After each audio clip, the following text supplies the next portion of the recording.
प्यारे बच्चों, आज हम पूर्णांकों की घटा करना सीखेंगे। जैसे हमारे पास मान लीजिए कोई दो पूर्णांक है, एक है -3 और दूसरा है 7। हमने इन दोनों को घटाना है।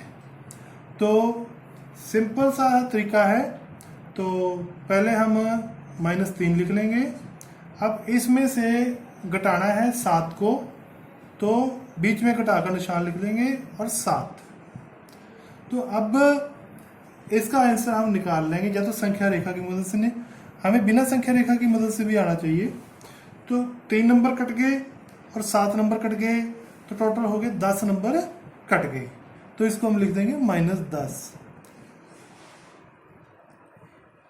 तो इसको हम पहले एक रूल भी सीखा हुआ है कि यदि दोनों के साइन एक जैसे हों तो हमने उनको जोड़ देना है, और जो ज़्यादा बड़ी संख्या है उसका साइन ही आएगा।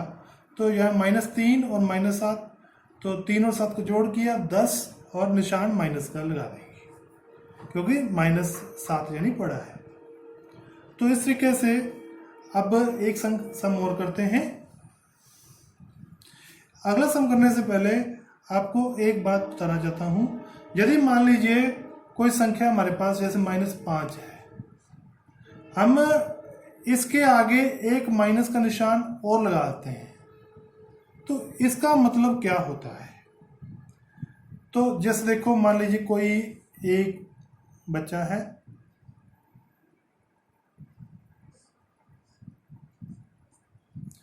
तो माइनस का मतलब होता है इसको उल्टा देना। तो इसको एक बार माइनस किया तो ये उठ जाएगा,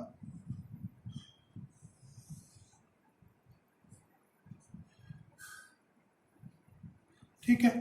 अब इसका यानी माइनस एक बार कर दिया, अब एक बार और माइनस कर दें तो फिर से ये क्या हो जाएगा,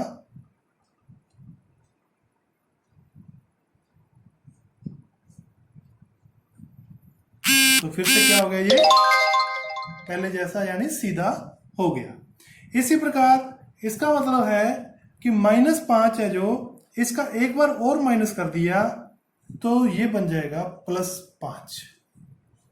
तो सभी बच्चों ने ये याद रखना है कि माइनस और एक बार और माइनस कर दें साथ में तो वो बन जाता है +5। इसको आप ऐसे भी याद कर सकते हो कि माइनस और एक बार माइनस और, तो यानी प्लस बन गया। इसको आप ऐसे लापन कर सकते हो। जैसे -3 और -7 की घटा करनी है मान लो, तो हम वैसे लिखेंगे इसको, -3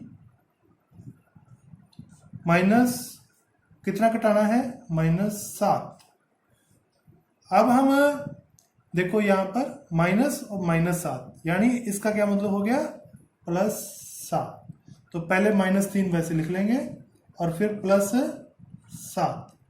तो -3 +7, ये एक प्लस का है एक माइनस का, तो क्या करेंगे, इनकी घटा करेंगे। तो 7 में से 3 घटाए 4, प्लस वाला ज्यादा है तो हम इसका आंसर लिख देंगे +4। तो इस तरीके से हम पूर्णांक एक और सम करते हैं। -5 और दूसरा नंबर है मान लीजिए -8, इन दोनों की घटा करते हैं।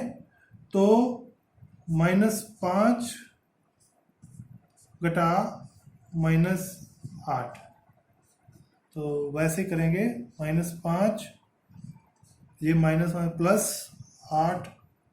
अब 8 में से 5 घटाए 3 प्लस के 3। तो इस तरीके से ये सम हमारा हो गया।